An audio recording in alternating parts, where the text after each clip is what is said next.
राम मंदिराच्या पेट्या लुटू द्यायच्या का?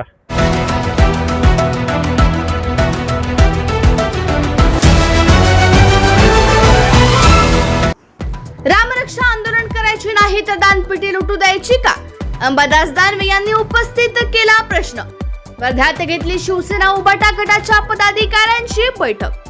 नागपूर येथे रामरक्षा आंदोलन होत आहे. या आंदोलनात विविध जिल्ह्यातून रामभक्त सहभागी होणार आहे. वर्धा जिल्ह्यातून असंख्य रामभक्त सहभागी होतील. टीका करणाऱ्यांना करू द्या. राम मंदिराच्या पेट्या लुटू द्यायच्या का असा प्रश्न उपस्थित करीत जे काही रामभक्त दान करत आहे, जी वर्गणी दिली जाते ती काया यांना लुटायला दिली जाते काय, त्याचं रक्षण करणं काम आहे. त्यासाठीच शिवसेना पुढाकार घेत आहे अशी प्रतिक्रिया उबाटाचे नेते अंबादास दानवे यांनी दिली आहे. वर्ध्यात अंबादास दानवे यांनी शिवसेना पदाधिकारी व कार्यकर्ते यांची बैठक घेतली.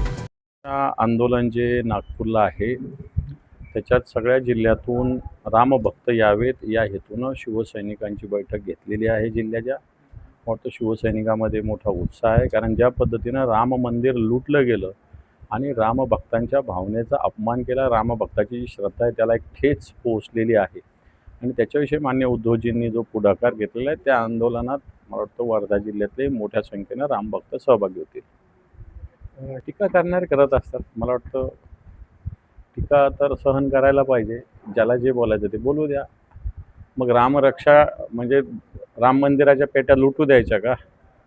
ज्या श्रद्धेने लोकांनी 11 रुपये, 51 रुपये, 101 रुपये, 1000 रुपये वर्गणी दिलेली आहे ती काय यांना लुटायला दिलेली आहे का?